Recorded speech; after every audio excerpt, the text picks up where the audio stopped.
Добра вечер. Дневник на КТВ, 26 септември 2025 година.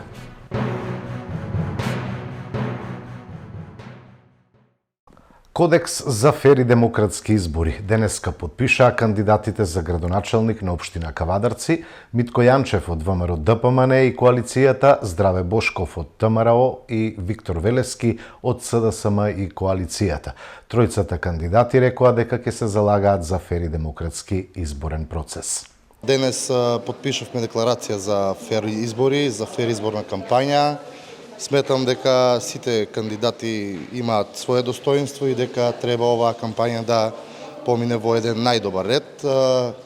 Јас уште на почеток се залагав за европска кампања, за вредности, за надпревар на концепти, така да апелирам до сите кандидати да го држиме своето достоинство и да покажеме на граѓаните дека можеме нешто поинако и нешто подобро. Нормален процес на секој 4 години избор на градоначалник. Посакувам да има фер демократски процес во целијата кампања за сите кандидати, нормално и за сите советнички листи.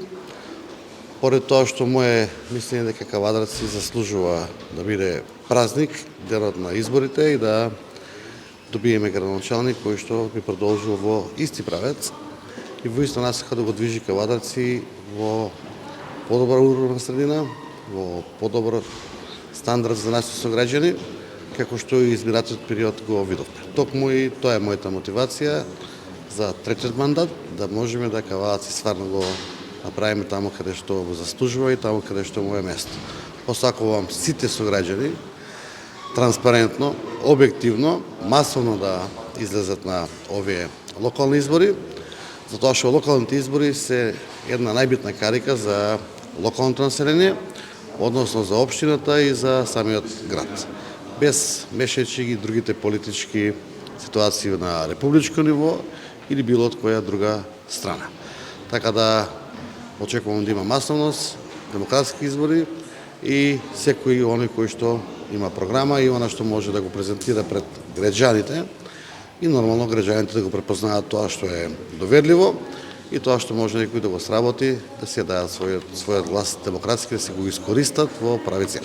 Од ова кампања да биде фер и демократски со самата поставеност и покрај тоа дека у моментот на самите одлуки на избирање, циклус на спонзорирање не се фер и демократски, мислам дека ќе го надминиме тоа и покрај тоа ќе продолжиме да работиме како и до сега, да биде фер и демократски во рамките на прописите, по законите, по уставите, по одлуките и тоа. Тројцата кандидати за градоначалници во ОИК Неготино се обврзаа за фер избори. Општинската изборна комисија Неготино потврди дека се регистрирани 6 советнички листи за предстојните избори.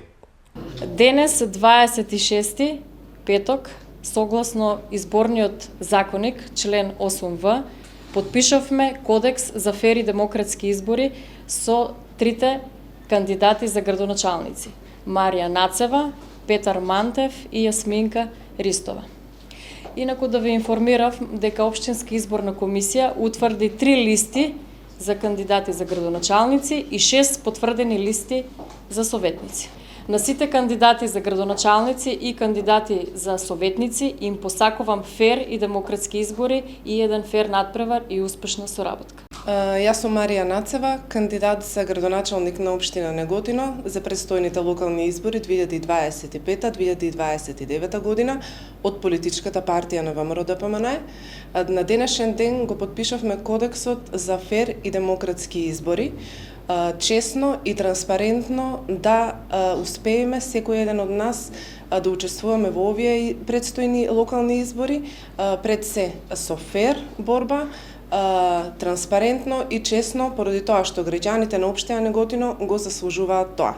Моја препорака и сугестија и до останатите кандидати од останатите политички партии да подадат рака и секако да се стремиме на овие локални избори да имаме честни и транспарентни избори. Јас сум Јасминка Ристова, мајка и граѓанин на Република Македонија и се кандидирам за градоначалник на општина Неготино. Јас ја Јас сум од партијата Демократи и денеска се радувам што го подпишавме кодексот за фер и демократски избори. Можам тоа да го гарантирам само за нашата партија, затоа што овие избори не се фер, не се демократски, туку се криминални. Јас сум Петар Мантев, кандидат за градоначалник на општина Неготино од редовите на Социјалдемократскиот сојуз и коалицијата. Денес подпишавме кодекс за фер и коректно однесување на изборите. На моите против кандидатки им посакувам успешна и фер кампања. Народот на општина Неготино е доволно свесен и знае да процени што е најдобро и кој ќе го води во наредниот период. На членовите на избирачките одбори на Општинската изборна комисија им посакувам успешна работа и нормално да победи подобриот. Во Општинската изборна комисија Росоман подпишани кодексите за фер и демократски избори. Во Росоман има 4 кандидати за градоначалник, од кој еден беше отсутен денеска и 7 советнички листи. Општинската изборна комисија Росоман има примено и потврдено 4 листи за кандидат за градоначалник и 7 листи за кандидати за советници. Денес имавме свечен чин на подпишување на кодексот за фер избори, каде што учесниците изразуваат добра волја да се почитуваат сите позитивни прописи за една успешна и коректна политичка кампања, и на крајот се надевам дека тоа ќе биде пример, дека општина Росоман со сите политички чинители ќе биде еден добар пример за добри, фер и коректни избори. Јас сум Бранко Јанев, кандидат за градоначалник од Граѓанска коалиција, односно Грин. И еве денеска сме на оној официјалниот дел на подпишување на документ за фер и коректни избори. Не се надевам, него верувам и односно убеден сум дека сето тоа ќе помине во најдобар ред, нека победи најдобриот. Јас за мене би имал да кажам само дека според моето искуство нема посебно што да се представувам на граѓаните. Уште еднаш ги поздравувам кандидатите за градоначалник. Мислам дека оваа добра работа што има конкуренцијата е поголема, 4 се, а сето тоа зборува за капацитетот, односно за демократскиот амбиент кој што на овие избори ќе го имаме. Јас како кандидат за градоначалник од коалицијата Твоја Македонија, предводена од ВМРО ДПМН, денес заедно со останатите кандидати за градоначалници го подпишавме овој фер кодекс за фер избори. Би сакал на сите учесници во изборите, односно на сите кандидати за советници и кандидати за градоначалници да им посакам успешна кампања, а на граѓаните да им посакам да го направат вистинскиот избор, а воедно би сакал да биде денот на избори вистински празник за демократијата во нашата општина. Еве денес заедно со другите кандидати за градоначалници го подпишавме кодексот за фер и демократски избори. Како и досега, така и од сега јас ќе водам само позитивна кампања, нека ова биде надпревар со кој што пред граѓаните ќе излеземе со проекти и со идеи, бидејќи суштината на сите наши кандидатури е токму тоа. На сите учесници во изборниот процес и на кандидатите и на советничките листи му посакувам фер и мирни избори, да ги почитуваме овие кодекси и заеднички на крајот да успешно ги завршиме изборите. ДИК го заклучи избирачкиот список. Состојбата на избирачкиот список е следна. Вкупен број на гласачи запишани во избирачкиот список во Република Северна Македонија за локалните избори изнесува 1.832.415 избирачи. Од овие избирачи, вкупно 1.832.415, во изводите од избирачкиот список се запишани 1.717.803 избирачи. Во посебниот извод од избирачкиот список за лицата кои согласно евиденцијата на надлежен орган се на привремена работа или престој во странство, се запишани вкупно 112.000 избирачи. Во посебниот извод од избирачкиот список за лица кои за време на изборите се наоѓаат на издржување на казна затвор или се во притвор се запишани вкупно 2162 избирачи. Во посебниот извод од избирачкиот список за лица кои за време на изборите се наоѓаат во установи за вонсемејно згрижување, а кои поднеле пријава за гласање, значи по принцип на активна регистрација, во установата во која се згрижени, се запишани вкупно 450 избирачи. По налог на Мицкоски, само на левица е забрането рекламирање. Уставниот суд веднаш да се изјасни. Побара на денешната пресконференција лидерот на левица Димитар Апасиев. Од сите вонпарламентарни и парламентарни партии за прв пат во историјата на независна Македонија само на една партија е забрането политичко представување, односно платено рекламирање во приватните медиуми.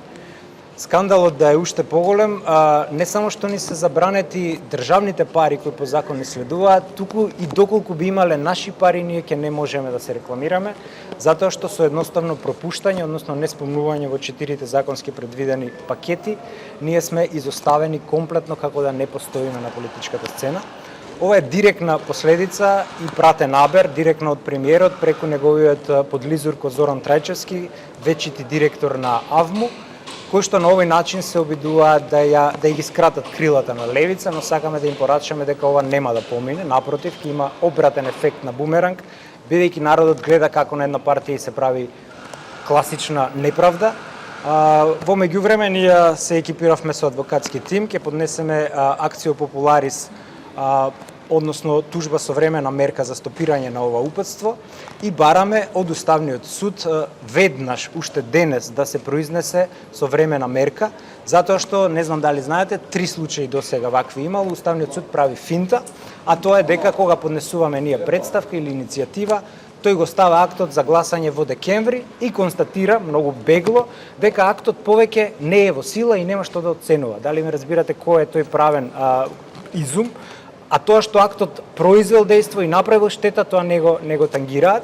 И предосеќам како професор по право дека овој случај ќе заврши во Страсбур, но тоа би траело 2-3 години од сега, така што штетата која сега ни е нанесена, ние парично ќе ја вратиме по 2-3 години, но ќе биде удар врз демократијата во Република Македонија. Сакаме да порачаме дека левица не се откажува ниту правно, ниту политички и дека левица на овие локални избори ќе го достигне својот историски максимум, така што не можете да спречите пролет дури и да ги искорнете сите кокичи. Соочени со фактот дека ја губат општината, СДС во Струмица шири страф и трепет, а листите за советници им се полни со насилници. Обвинувања на денешната пресконференција од ВМРО ДПМН.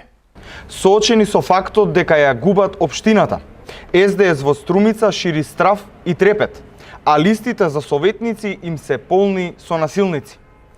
Откако вчера македонската јавност увиде на каков начин СДС владее во Струмица, од партијата нема осуда, ниту оградување. Каков пример даваат на младите Христијан Ефтимов и Илија Стојанов, кои крвнички тепаат странски државјани во Струмица? Зарем така треба да се однесуваме со туристите во државата? Исто така, дали судството ги штити овие две лица, бидејќи се уште нема постапено? За жал, тие двајца не се први ни последни кои имаат кривични пријави во советничката листа на СДС во Струмица. За носителот на листа, Миле Гогов, има кривична за загрозување на сигурност, додека за Шевкет Асанов има прекршочна за насилство и нарушување на јавен ред и мир. Исто така, и тука прашуваме, дали судството има реагирано? Или за членови на СДС тоа не важи?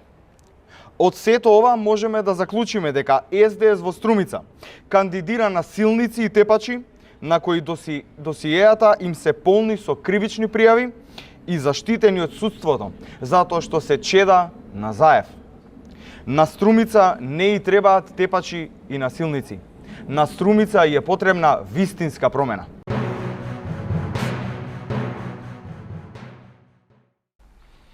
Утврдено е бришење на податоци од социјалната мрежа Facebook од профилот на обвинетиот Илија Панов. Рече меѓу другото на денешното рочиште вештакот од областа на информатичките технологии професор доктор Атанас Христов.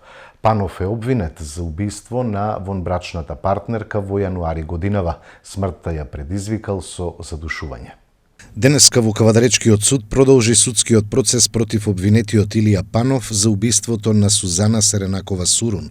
Беше сослушано вештото лице од областа на информатичките технологии професор доктор Атанас Христов, кој на прашање од обвинителот Димитар Нацев од ДОЈО Кавадарци во целост го потврди изготвениот вешт наод за телефонската комуникација помеѓу обвинетиот и покојната. Нагласи дека имало бришење на податоци од социјална мрежа. По одземањето на неговиот телефон, најверојатно со најавување од друг уред, биле избришани податоци од Facebook, но истите биле сочувани во телефонскиот апарат, кој е дел од доказите во постапката. На вештиот наод приговараше бранителот на обвинетиот, адвокат Живко Ајтов, кој на денешното рочиште побара и да се направи полиграфско тестирање, барање кое судот не го прифати. Исто така не беше прифатено барањето на адвокатот на Панов да бидат сослушани како сведоци полициските службеници кои вршиле увид на местото на убиството и прибирале докази, бидејќи, како што образложи судот, за начинот на прибирање на доказите постои записник, фото и видео документација и не е потребно да се одолговлекува постапката. По барање на одбраната на обвинетиот, на рочиштето закажано за 24 октомври годинава, ќе бидат сослушани вештите лица кои ги анализирале подигнатите докази од местото на убиството и началникот на оделението за криминалистички работи при СВР Велес. Ќе биде сослушани професор доктор Александар Станков од судска медицина како предлог на ОЈ Кавадарци и одбраната на обвинетиот. По спроведена истражна постапка, основното јавно обвинителство Кавадарци во мај годинава поднесе обвинителен акт против Илија Панов за кривично дело убиство од член 123 став 2.2 од кривичниот законник. Обвинетиот 43 годишник во прецизно неутврден момент помеѓу 20 и 22 јануари оваа година при вршење семејно насилство ја лишил од живот својата вонбрачна партнерка. Делото го извршил во станот во кој предстојувала оштетената на улицата Ѓуро Салај во Кавадарци. Обдукцијата покажа дека тој свесен за своето дело, насилно и ги затворил носот и устата, предизвикувајќи задушување. Одсекот за компјутерски криминал при СВР Велес до основното јавно обвинителство Кавадарци поднесе кривична пријава против МЈ, 28 години од Неготино поради постоење на основано сомнение дека сторил кривични дела, загрозување на сигурноста по член 144 став 4 и 5 и изнуда во обид по член 258 во врска со член 19 од кривичниот законник. Имено тој креирал лажен профил на социјална мрежа и на 2 септември годинава на платформа за интернет комуникација испратил порака на профил кој го користи градоначалникот на општина Неготино со закани кон него и неговото семејство, а во која исто така се обидел и да му изнуди пари. Потоа на 4 септември годинава во 3 наврати и на 5 септември годинава на друг профил што го користи градоначалникот повторно испратил текстуални пораки со закани кон него, неговото семејство, како и кон кандидат за градоначалник. Исто така, на 19 септември годинава испратил пораки на службените електронски пошти на Министерството за внатрешни работи, општина Неготино и на новинар со закани кон приврзаници на политичка партија во Неготино. На 19 септември годинава од страна на полициски службеници МЈ е лишен од слобода, се наведува во информацијата доставена од СВР Велес.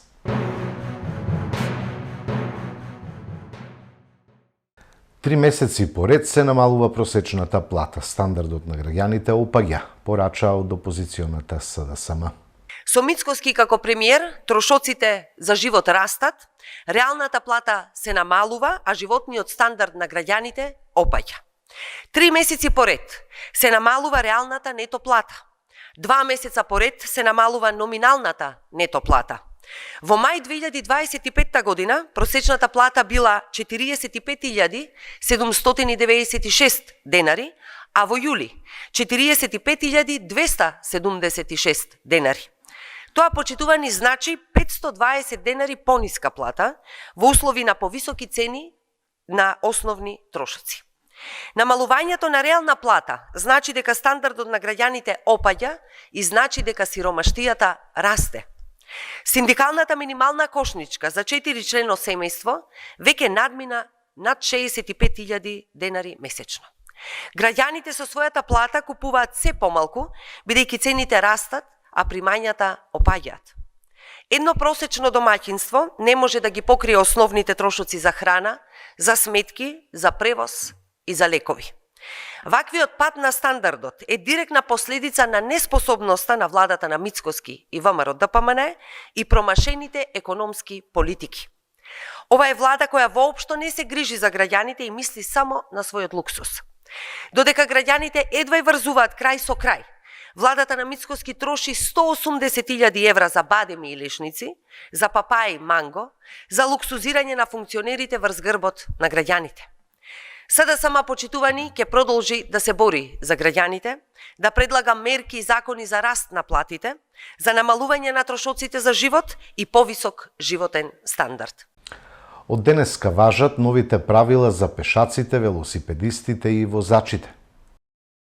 Одредбите од Законот за изменување и дополнување на Законот за безбедност на сообраќајот на патиштата, кои се однесуваат на глобите за возачи на велосипеди, мопеди, мотоцикли и електрични тротинети, за користење на електронски уреди, слушалки на двете уши, телефони, таблети и слично, како и глобите за пешаци кои користат такви електронски уреди при преминување преку коловозот и велосипедската патека или велосипедската лента, стапуваат во сила 8-миот ден од денот на објавување во службен весник.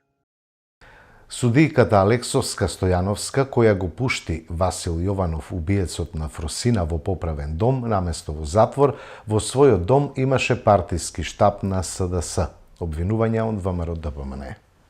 Судиката Алексовска Стојановска, која го пушти Васил Јованов, убиецот на Фросина, во поправен дом наместо во затвор, во својот дом имаше партиски штаб на СДС. Судиката која можеше да го спречи убиството на Фросина, ако на Васил Јованов му досудеше затвор, во куќата сместила штаб на СДС.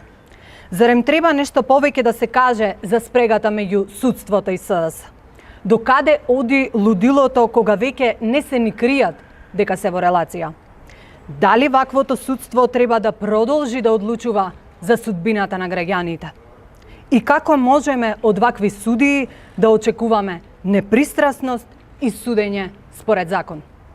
И истата ова Алексовска Стојановска, која како судијка во куќата имала штаб на СДС, и ден денес суди. Судскиот совет не ја разрешува, затоа што тоа се чедата на Заев, Ахмети и Наке Ѓоргиев во судството и обвинителството. Со овие луѓе не можеме да очекуваме да имаме судство кое ќе работи за граѓаните, туку само за мафијата од СДС и ДУИ. Резолуцијата е за обединување, не за политички препукувања, порача на денешната пресконференција одговарајќи на новинарски прашања портпаролката на СДСМ Богданка Кузевска.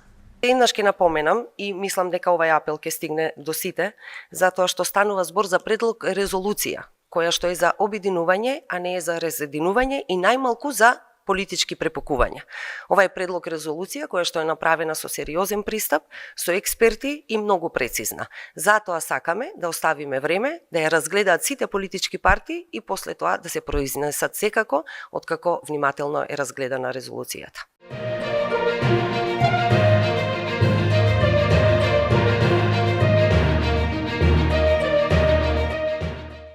Продолжуваме со спортот. Фудбалерите на Тиквеш утре ќе го пречекаат тимот на Македонија Ѓорче Петров. На кавадарчани очајно им треба победа за бегство од долниот дел на табелата. Пред нас е интересен фудбалски викенд во сите категории. Во првата македонска фудбалска лига на програмата се средбите од 8-то коло. Утре, сабота од 15 часот на градскиот стадион во Кавадарци, Тиквеш го пречекува тимот на Македонија Ѓорче Петров. На кавадарчани очајно им треба победа во обидот да избегаат од долниот дел на табелата. Во вториот утрешен надпревар Арсими ќе го нагости Шкупи. Во недела ќе се сретнат Работнички и Брера, а дербито на колото во Тетово ќе го одиграат шампионот Шкендија и Силекс. Во понеделник Струга ќе го пречека Пелистер и најпријатното изненадување досега екипата на Башкими ќе се обиде да го сопре Скопски Вардар. Фудбалските второлигаши утре сабота 27 септември ќе ги одиграат средбите од редовното 6-то коло. Во дербито на Истокот, Осогово во Кочани ќе го пречека тимот на Детонит Плачковица. Шкендија во Арачиново ќе ја нагости Слога од Виница.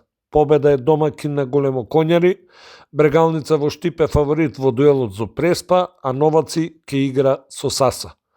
Вардар во Неготино го чека тежок дуел со Охрид, а во дербито на ова коло се среќаваат Кожув и Скопје. Тетекс и Беласица својот надпревар ќе го одиграат во недела. Во третата македонска фудбалска лига група Југ во недела на програмата се средбите од третото коло. Во дербито на колото, Росоман на домашен терен ќе го пречека Ултрас. Дренова му гостува на Младост во Кривогаштани, а Венец ќе брка први бодови на гостувањето кај Влазними Јуниор. Слога во Лажани треба да игра со Превалец. Пито Гули е фаворит во дуелот со Млекар, Бучин ќе го пречека Башкими, а Тополка ќе го нагости Велешки Борец. Во дербито на четвртото коло ракометарите на Тиквеш утре го пречекуваат Вардар. Кавадарчани ќе мора да бидат внимателни бидејќи веќе во среда во вонредното коло ги чека тешко гостување кај Охрид. Овој викенд ќе се одиграат средбите од четвртото коло во машката ракометна Суперлига. Дербито на ова коло утре сабота од 20 часот во салата Јасмин ќе го одиграат градскиот ракометен клуб Тиквеш и Скопски Вардар. Кавадарчани ќе се обидат да му парираат на фаворизираниот противник, но затоа ќе им треба сопствените грешки да ги сведат до минимум, а грешките на противникот да ги искористат и казнат до максимум. Мошто интересно се очекува да биде и во Битола, каде вториот тим на Еврофарм Пелистер ќе го пречека амбициозниот Охрид.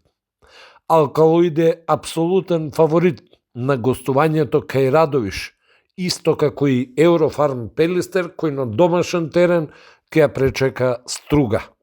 Интересен ќе биде и дуелот, каде Прилеп ќе го нагости тимот на Пролет, а Куманово на домашен терен ќе се обиде да го изненади Бутел.